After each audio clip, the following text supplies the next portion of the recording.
Welcome to the Athlete Brand Advisor Podcast, featuring advice and interviews about athlete branding. Learn how marketing, public relations, and broadcasting can grow your brand. We also have special episodes to talk about recent news, events, and anything in the world of sports. The podcast is sponsored by Pliable, a versatile marketing, PR, and broadcasting company that identifies opportunities and creates tailored content for its clients. Now it's time to roll. Here's your host, Greg Glenn. All right, thanks and welcome here to the Athlete Brand Advisor Podcast, where we're always ready to roll. And I want to say thank you to all our loyal listeners tuning in. And if you're tuning in for the first time, welcome, and you've come to a great episode. In this episode, we're going to be talking about name, image, and likeness opportunities with a former college athlete, a field hockey player, and a good friend of mine. Back in the day, she was known as Erin McKay. She's now Erin Browne, and she was amazing when she was at Quinnipiac. Class of 2006, Erin would have been the perfect person for NIL opportunities when we went to Quinnipiac together. She has an incredible personality and a smile that could light up a room. Her laugh is contagious, and she's from the great state of Massachusetts. Erin, welcome to the Athlete Brand Advisor Podcast. Greg, you are the kindest man ever. Thank you so much. So glad that we were able to connect on here, and thanks for having me on here. This is very cool. Absolutely. And so one of the things that, when we connected, obviously back at Quinnipiac, I thought it was really important to reconnect and share your story with the listeners, because I felt like when you attended Quinnipiac back in the 2000s, early 2000s, the recruiting process was different. The opportunities were different. There wasn't any talk of name, image, and likeness. But now, as you kind of look back, how do you think the recruiting process was different back then? Oh, well, you just totally aged us. So, yeah, I mean, the recruiting process was like night and day compared to today. Back then, I started getting recruited in the late 90s, and I was the first student athlete in my family. So it was kind of, figuring it out. There was no playbook. There was no one to help you.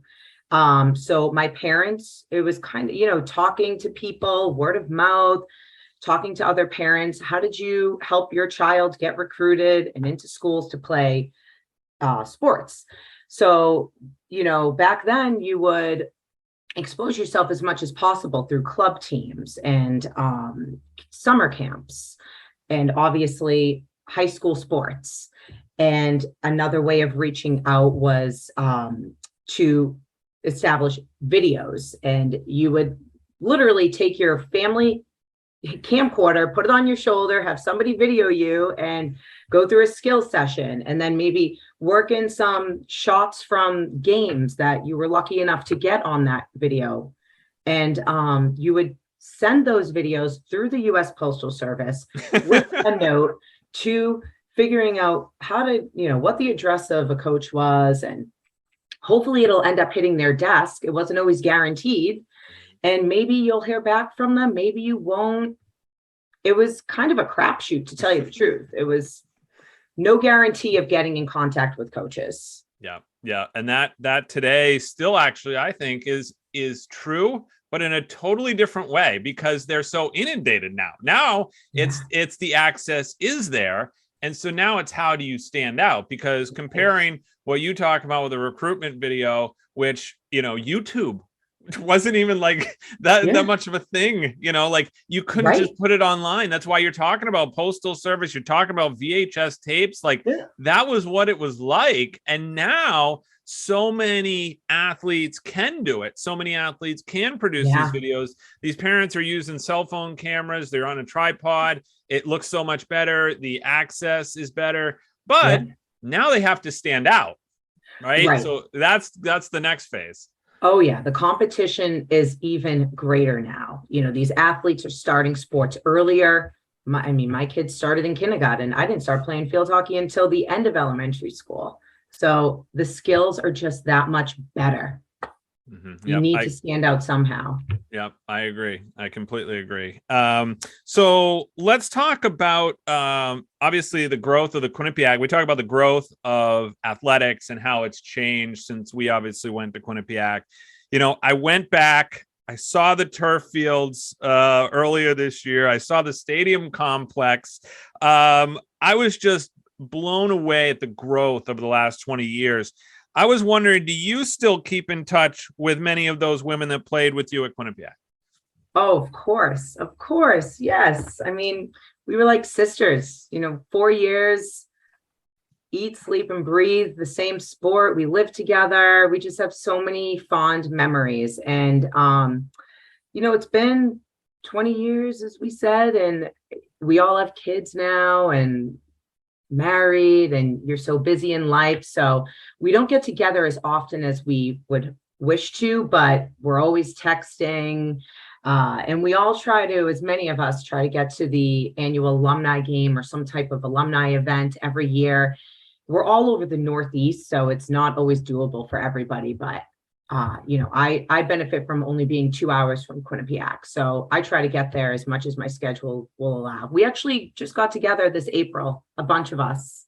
Oh, yeah. It's great to see the girls. I love hearing that, because that's one of the things I try to help athletes with, right? So you've built a network when you're on a team like that, especially in college, where the college actually will help facilitate that kind of relationship by having alumni games, by bringing things back. It really is an opportunity, and maybe we didn't see it as much as we thought when we were there. And that's what I've tried to explain to a lot of these athletes is embrace this moment, soak up these relationships, develop those bonds, because you never know where they're going to go. Absolutely. Especially being a college student athlete, sometimes you're not as confident to go up to a former athlete that may be 10 years older than you. But maybe you're from neighboring towns and this person has crazy connections and you're interested in the field that she's in. Don't be afraid to reach out to that person. The worst that they're going to say is no. And the odds of that even happening are pretty much slim to none, because especially playing for the same team, going to the same school, people always want to help each other. I've seen that at schools. I've seen it at Quinnipiac. I've seen it in my hometown. I think that that's such an important thing. It's almost like, this membership card. Absolutely. That people will help you. They will help you big time. Yes. So that's cool. Talking about friendships and networking, what type of advice would you share with a current field hockey player or any college athlete at any level, really, about the relationships and network they are building? Yeah. So, I think first and foremost, I think you need to control what you can control while you are in the current moment of being a student athlete. Work hard, hit the books, be yourself, and build this positive reputation. And then from there, outside of what you can control, I think it's extremely important to put yourself out there. Like I said, don't be afraid to reach out to people. Connections nowadays, like I said prior, the competition is so high, not only on the field and in the classroom, but once you get out of school, starting your career, it really is. It's all about who you know and networking and just trying to establish that network and meeting new people and trying to find a hook. I just say, don't be afraid to reach out to people. That's great advice. And that's actually something that happened when I was talking with Becca, who obviously your coach at Quinnipiac, and she actually made a huge connection for me in my business, introducing me to McKenna Haas, who played rugby at Quinnipiac. She knew of what she was doing in the branding space, how she had built this company, C of E Athletics, which, by the way, there are now 3 pliable athletes that are C of E Athletics brand ambassadors. They are making money selling athletic clothing that's made out of recycled material. That is just incredible to me. But that literally doesn't happen without Becca. Right. You can't be afraid to ask. Yeah. It can open up so many doors that you couldn't even dream of ever having the exposure to. Yep. And that's incredible. Good for those athletes. Yeah. That's something that I never dreamt of either as a student athlete. I mean, the opportunities now for student athletes, it's incredible. Yep. And two of them, by the way, are Quinnipiac athletes. So go Bobcats on that one. Yeah, go Bobby. And you'll get a chuckle out of this. One of the athletes is Katie Boudiette. She is the goalie. Well, of course, you're a goalie. She's a goalie on the Quinnipiac women's ice hockey team. So she is crushing it right now. So, very good. Yep. All right. So with image and likeness opportunities now available, I thought because, like I said earlier, because of your personality, your smile, your outgoing nature, I thought you would have absolutely crushed it back in the day with NIL opportunities to build your brand. What would you have wanted to get for your first NIL deal? Whether it was Eli's on Whitney, whether it was a brand you loved, like where were you going to go for your first NIL deal? Oh my gosh. I mean, as a goalie, I would have to say Obo, the goalie equipment brand that every goalie wears. That's what I wore since putting on pads. When my parents first purchased my first set of equipment in 8th grade, it was all Obo. That would be an incredible opportunity. Yeah. There you go. Perfect. And that's another thing when I think about it is, these brands are looking for ambassadors. They would love to have a Division I athlete wearing their stuff, doing an Instagram reel, talking about why they love their pads, that kind of thing. So I think that's perfect. By the way, Katie Boudiette she likes golf. So we're going to be going to talk to the Sleeping Giant golf course down at Quinnipiac. So nice. So that'll be a good one. She's also going for Eli's too. We all love Eli's down there. So maybe a little Ray and Mike's. Yeah, there we are. We're working a little Ray and Mike's in there as well. You never know what's going to happen. She's going to talk to a photo place in Hamden because she wants to be a model, so she needs kind of a portfolio. Yeah. So it's going to be pretty cool to see what can happen. Oh yeah. All right. So let's talk about because you have the perspective of being a student athlete. Now here you are. Have you started a very successful career? Let's talk about what you're doing now and how maybe some of the relationships or the skills that you have developed have really helped you in your career. Oh yeah. Okay. So right now I work for a commercial property insurance company. So I work for AFM, which is under the FM Global umbrella. And I serve as like an account manager. So I manage a book of clients and I also sell property insurance policies. So, I got to be honest, Greg, every time I've ever gone for an interview, when they see Division I athlete on my resume, it's an instant conversation talking point. And I think that coming out of school saying you were a 4-year starter or 4-year athlete, it just shows that you have a different skill set. You're able to bring these qualities that not everyone has the capability of bringing. You're able to show that you can commit to something, which is difficult these days. It shows that you're motivated and that you're driven, you're goal driven. It shows that you're a team player, and that is another huge quality that employers are looking for.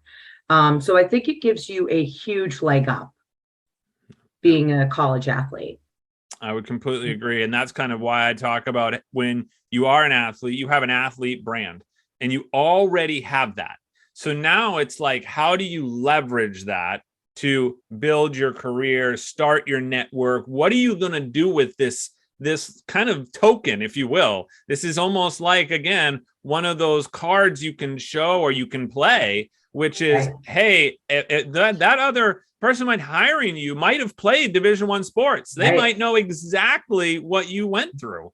Oh. And so I think that gives you just a huge leg up in building your brand. So let's talk about, for you, Erin, a mentor or person that might have impacted your career the most. Oh, that's a loaded question.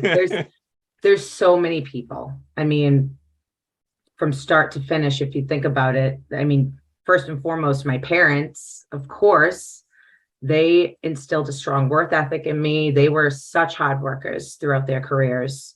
And they taught me how to, learn the importance of the value of a dollar and how to work for it. I would have to say, my husband has always pushed me out of my comfort zone to go for job promotions that, I kind of feel like maybe I'm not there yet. But, he's always just pushed me and encouraged me. And in my actual company, I've been there for about 7 years. I've had the privilege of working with some extremely experienced folks. Two in particular have about 80 years of experience working at my company. They both just recently retired, and they really taught me the ropes, and I'm forever grateful for being able to learn under them. Yeah, and again, it's not being afraid to ask them for advice and what would you do in this situation? Tell me about a time when this happened to you in your career, and tapping into that wealth of knowledge that 40 years each of experience has. Yeah, that's pretty powerful. I can imagine that for sure. When there's someone with knowledge like that, you soak it in as much as you can. Yeah. So, and we see that too. With, kind of, you think about a sports analogy is if you're a freshman, you come in and you look at those seniors and you say, oh, okay, I'm observing what they're doing. I'm observing how they're leading. I'm observing that, okay, when I want to get to this level, or when I'm 3 years from now, this is how I need to lead. And so it's a good example. Absolutely. I mean, I remember when I was a freshman coming into Quinnipiac, we had two seniors, and Courtney and Jackie. And I remember being in awe of their leadership skills. They were just such strong leaders. They knew when to have fun and when to get down to business. And, I always tried to emulate that as well. What are some ways that you can think of that you may have grown your personal brand or used, like you said, your athlete brand, and maybe it's a time when it came in to be able to use it to your advantage? Was it during the hiring process, like you mentioned a little bit earlier, when, maybe someone looked at you a little differently and said, oh, okay. Absolutely. I'm telling you, Greg, every time I've ever interviewed for a job, it's always come up. I feel like people are intrigued by people who are able to commit to being a student athlete for 4 years. And, especially if you're interviewing with somebody that was a former athlete or has kids in school, they like to hear, tell me about your time. What was it like?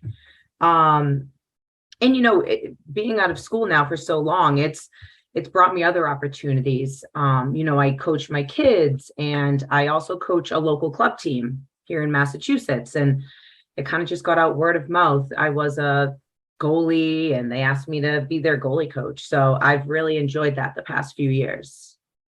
I love hearing that. That's cool. Love that story. And I think that, and then I think also too, that leads me into role models, right? So like right now, I really see a huge opportunity in women's sports. I think that more than ever, number one, I think that the brands around the country are starting to realize the potential and the value that women have in sports and the role they play, especially when you think about these young girls, the generation. I wrote an op-ed earlier this year about the 1999 women's soccer team. And the impact that had on this generation, okay? And now that same women's soccer team, if you will, is fighting now not just on the field to get on TV. They're actually fighting for more than that. They're fighting for equal rights. They're really fighting for a lot of great things. And this next generation is coming up. They're seeing it. They're seeing, now they're also going to see more female athletes because of name, image, and likeness, because they're going to be on Instagram. They're going to be influencers in this space. And I think it's just such a powerful way that we can grow the popularity of women's sports. Oh, yeah. I love turning on my TV and seeing the NCAA tournament at the end of the fall. That never happened when I was in school. I love asking to put it on in a restaurant when I'm out with my kids and say, let's watch, Maryland, the playoff game versus BC. And it's so cool. And it gives them something to be hopeful for. You know, they're used to seeing guys on TV, and it's just so different now. And it's wonderful to see. Yeah. Really is. I think it's only going to continue to grow. And there's so much opportunity for growth, because if you think about it, with men's sports, it's always been the men's sports on TV. It's always been that's what people have kind of been accustomed to. Like you said, in the restaurant, it's like that. That's a really good example, by the way, of like, hey, I would like to watch this. And now you have the opportunity to do that. But as you said, I think getting back to what's the worst that can happen, the person's going to say no. Like, what person's going to say no to someone who's in their restaurant, who's obviously a very strong female, feels strongly about being able to watch it? You know, they should be able to do that. And I'm great to hear that example. I think that's awesome. Yeah, thanks. Let's talk about the next big thing with you, or the next thing you're working on. I'm excited to even hear about this whole coaching thing with you. I think that sounds really interesting. Yeah. So, I mean, I've been coaching my kids since they were able to play sports. I live in Franklin, Mass. And this town, talk about competition. Holy smokes. You know, these kids come out of the womb with basketballs or field hockey sticks or hockey sticks in their hands. So they start sports early. I've been coaching my girls since they were in kindergarten. Love every minute of it. So we start season soon. I believe right after Labor Day. So, and then I coach club field hockey.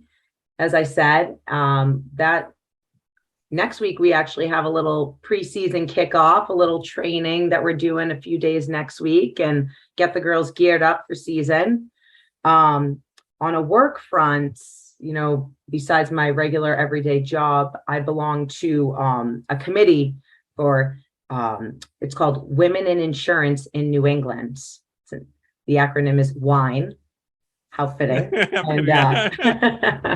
And we have annual fundraisers for the Women's Lunch Place, which is a women's shelter in Boston. We have an upcoming golf event at Stowe Acres, October 6th. And we generate tens of thousands of dollars from these events. And it just goes to such a wonderful cause. Women that need assistance, whether they need a warm meal or maybe some clothing, or perhaps assistance getting a job. And we've just really been able to help this shelter out so much. I ran the Boston Marathon last year, and I ran for the Women's Lunch Place, and I raised almost $10,000. Wow. So that was just, it feels good knowing that you're helping such a great cause. Wow, that's amazing. You just like unpacked a whole bunch of stuff right there. That's an incredible story. I mean, I look at that, and I'm about ready to sign up for the golf tournament. It's funny you mentioned Stowe Acres. I used to have a junior membership there back in the day. Did you really? Yeah, because I played on the golf team at Lincoln Sudbury, and that was a good place for me to go over there, because it was kind of on the lesser. They have two courses, so you could kind of get, you know, a little bit of variety. So I'm going to take a look at my calendar for October 6th. I can tell you that. I love it.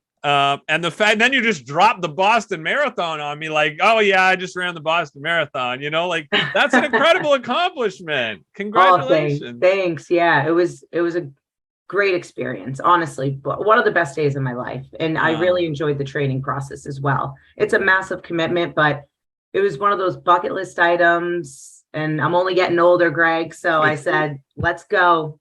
It was awesome. And that's another thing I think about when, you know, you can talk about the conversation starter. Like, I've run the Boston Marathon, and you could run into somebody else, especially in Massachusetts, you know, the chances of running into somebody that have run the marathon. And then they say, you know, oh my gosh, I ran the marathon too. And then all of a sudden, you know, you're chatting about everything else, you know, related to marathons. So, yeah, for sure. So that's really cool. Let's talk about this. Knowing everything we've kind of talked about today, what is your best advice for today's student athletes? First and foremost, always strive to be the best version of yourself. I think that's really important. Always do a little bit of reflecting, and a little self check-in. Make sure that you are being the best version of yourself that you can possibly be. I would say, be respectful to your teammates, be a good teammate, be respectful to your coaches, be respectful to your opponents, have a positive attitude. I think having a positive attitude, that glass half full mentality, is so huge in life. And lastly, I would say just leave it all on the field. Give 110% every time you go out there, because it goes by fast. And, you want to look back and reflect and say, I always tried my hardest when I was on the field, and, that you gave it all. That would be my advice. Perfect. I like it. And I think that too, that's, another opportunity for these athletes to realize that they have opportunities in front of them. And, as I tell people, 2% of college athletes go on to play professional sports. Yeah. And so it's really important that they kind of have, and I want to get your thoughts on this, you kind of have to have a plan for what's next, right? Like, I mean, I know one other thing to talk about that's kind of hot right now, and it's been a challenge, is what happens when it's over, Erin, right? So like, you're like, I'm not going to the gym tomorrow. Like, I don't have to go to a workout. Wait a second. Yeah. And like, that can be a really hard transition, right? Yeah. Big time identity crisis that people go through. Yeah. Yeah. That was, I had a unique experience when I graduated. I was still involved in US a little bit. And then I kind of had to make the decision to tap out, because it was based out of Virginia and I was going back and forth. And I ended up choosing to not continue to play. And I got a great job opportunity at Boston College. I coached there that fall after I graduated. So I was still involved in field hockey. And that gave me time to think about, do I want to continue in the field hockey world, or do I want to change careers? But yeah, I mean, I think the whole thing about, building your brand and the likability and your image, and if you carry yourself in the right way throughout college and you have that positive attitude and, you be the best version of yourself, that's going to carry over after college, because you've established these characteristics and these traits. This is who you are. And you've established this reputation. And this is how people view you as. It's going to just lead you into a beautiful career that's just going to continue to grow and develop the right way. It depends on what kids want to do. Do they want to go into the coaching world? Do they want to go pro if they have the opportunity, or go into corporate America? Yeah. So I think that those are really good points. And I think that that's exactly what a lot of these athletes, maybe not even thinking about at this point, but it's something that needs to be on their radar. So I think that this conversation today kind of now comes full circle where, you talk about the opportunity to figure out what you want to do in life and be the best version of yourself, and you're developing a reputation. And I will close with this, because this is really how the idea for this interview actually started, is that when I was at Quinnipiac on April 19th, I was there for a presentation to student athletes, and there's 500 student athletes at Quinnipiac. And I can tell you that far less than that showed up for the presentation I gave about athlete branding. But there was a piece of me that wanted to go over to that field hockey field where I had spent many of afternoons covering the team before, and obviously your success and all the other wonderful women that you played with. And I went over there and I ended up connecting with Becca again. And when she came over and gave me a hug, it summarized for me my 4 years at Quinnipiac of covering the team, and how much she appreciated what I did when I did it, and the brand that I had built with her. I had no idea that I had made such an impact on her. And I think that's the opportunity that a lot of these athletes have now. And I didn't even play for her. I didn't even play for her. You know what, Craig? I can echo that. You were so dedicated to our team, and you genuinely enjoyed it. It was apparent. And I'm sure Becca recognized that as well. And, seeing somebody 20 years later, she probably recognized you immediately, I'm sure. Yeah. She's that type of person. Yeah. And that's the thing that I really value. Obviously, she's been there a long time. Yeah. And I appreciate you saying that, Erin, because I did love every minute of it. That's why I traveled to the first NCAA playing game you guys had and everything like that. Yes. I mean, I remember that. And the growth at Quinnipiac during that time period was incredible. I obviously had great memories with the hockey team and growing my broadcasting career and, covering women's sports. I mean, literally from day one, I have wanted to cover women's sports just as equally as the men because I see no difference. A sport is a sport. And I can tell you that I know female athletes that bust their butt a lot harder than some male athletes. Sure. And so it's very important to me. It always has been. And I really appreciate you doing this interview and having you on the podcast. I think you're going to inspire a lot of other women and a lot of athletes to go after their dreams. And as I like to say, be a pliable athlete because you never know, where your career is going to take you. Absolutely. I couldn't agree more. Oh, thank you so much, Greg. This was a lot of fun. Absolutely. So as we wrap up our episode here with Erin, I want to thank everybody for tuning in here today for the Athlete Brand Advisor podcast. As always, you can find us online at pliablemarketing.com. Well, that's going to do it for another episode, friends. I want to thank Erin for joining us. I'm Greg Glynn, and glad you could tune in. And stay pliable, my friends. Thanks for listening to the Athlete Brand Advisor podcast. Be sure to check out the show notes from today's episode and catch up on recent episodes at pliablemarketing.com. We also encourage you to share topics and guest ideas by emailing our production staff at pliablemarketing@gmail.com. We love hearing from our loyal listeners and athletes who want to grow their brand. So jump in and be part of the podcast because that's how we roll.